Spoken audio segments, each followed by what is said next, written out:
You know, for someone with such a celebrated figure, Jessica Alba says she's a bit prudish about flaunting it. That is, unless she's in character as one of the sexiest, most fearless good girls gone bad. I sat down with the actress and a bevy of her talented co-stars as they launched the wildly anticipated sequel to Sin City. They're hoping to reinvent the comic movie genre. So did they succeed? Jessica Alba knows how to work the curves of her physique. I just have to ask the other question that every mom out there is thinking is like, I'm sorry, you've had 2 kids and you have those abs? What the heck, man? Jennifer Johnson is all I have to say. She's amazing. She was my choreographer. So much of it was me just getting comfortable dancing. I'm not a dancer. And being comfortable, you know, in my body and on stage and then being able to go there and really kind of own it. And the frequent cover girl doesn't disappoint, playing an exotic dancer in Sin City, A Dame to Kill For. I know exactly where I am. I know exactly what I am. Jessica's character, Nancy, is scarred by the death of her love, John Hartigan, played by Bruce Willis. It was so fun to be able to play someone who's so innocent, so sweet, so naive, so trusting, and so devoted to her man, and then to have her heart broken and to be crushed and sort of like spoiled. That's when it turns gritty, horrifyingly edgy. It's Jessica Alba like you've never seen her before. You know, the movie is so chock full of metaphor. What do you think it means that she literally cuts off all her hair, cuts herself? Yeah, it's rad. Crazy's sounding pretty good right now. I love you, Nancy. She's shedding people's perception of that sweetness. But going from grieving lover to vengeful killer is going radically against type for this wholesome mother of 2. You've described yourself in some articles as a prude. That playing a stripper and being overtly sexual is not really your scene. No. And yet, you pushed the envelope for this particular character. Yeah, it was fun. That's why it was so fun, because it's the opposite of who I am. I mean, I run a company, I have kids. That company is The Honest Company, which makes non-toxic, eco-friendly baby products. We hope you'll join us. And Jessica is at the helm as CEO. Her reality is a far cry from the fantasy world she inhabits in the revved-up take on film noir. I mean, it's not real. It's why I can watch it, because I normally have such a hard time watching me, but I don't feel like there's any of me up there. It's Nancy. But it's not just Nancy. Sin City, opening tomorrow, is bursting with epic and raunchy characters, straight out of the graphic novel. Shall we? And yet these cartoons come to life are played by Hollywood heavyweights. Not just Bruce Willis, but Mickey Rourke, Josh Brolin, and Joseph Gordon-Levitt. Even a cameo from the nearly unrecognizable Lady Gaga. This won't take you very far. Sweetheart, it's gonna take me to the moon.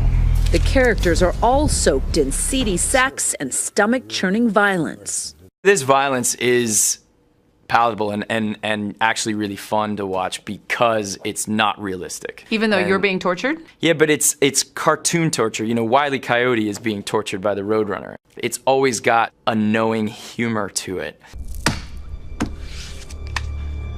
Gordon-Levitt plays a charmed and charming gambler, but greed and arrogance lead him to beat the wrong guy at poker. This boy's good. Then there's Josh Brolin's tortured character, whose lust for his ex, Ava Lord, is like a drug. You're dealing with suppression. Never let the monster out. Never let the monster out, you know, and then he sees her again, and, you know, it's like it's a perfect metaphor for addiction. Shake her off. You know, he sees her, and that's all he needs, and he gets sucked right in. That there's a dame to kill for.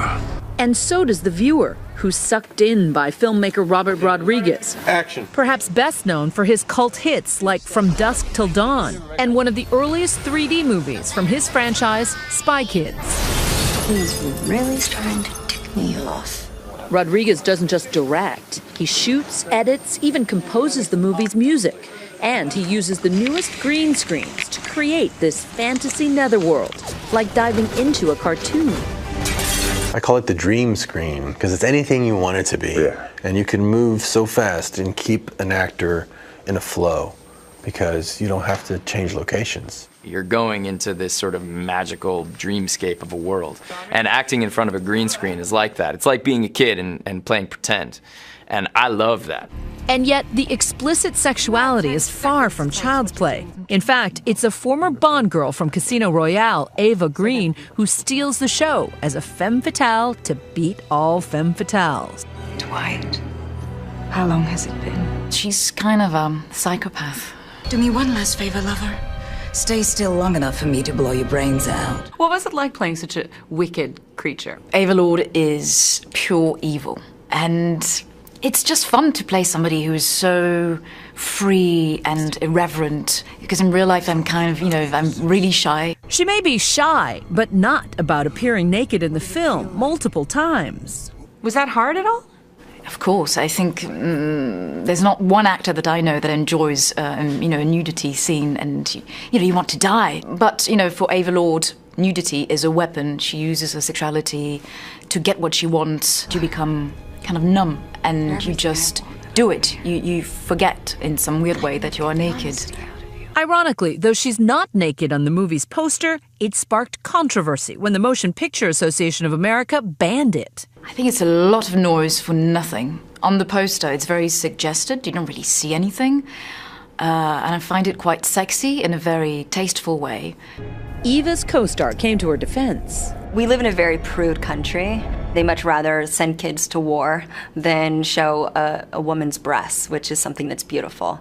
So I think it just speaks to our ridiculous regulations in this country and priorities, frankly. So how old will your children have to be before they're allowed to see this movie? I think between 16 and 18. And yet they never saw Spy Kids until your parents let them see it. I know. My parents. But young kids are really not the target audience for this movie. Thousands of fans of the cult hit stood in line for hours at this year's Comic-Con after almost a decade of anticipation for this sequel. Fans all clamoring to descend into the decadent darkness of Sin City. You have to show the dark side in order to show that redemption, that proving that you're worth a damn. You have to go down deep and dark and descend in order to come up.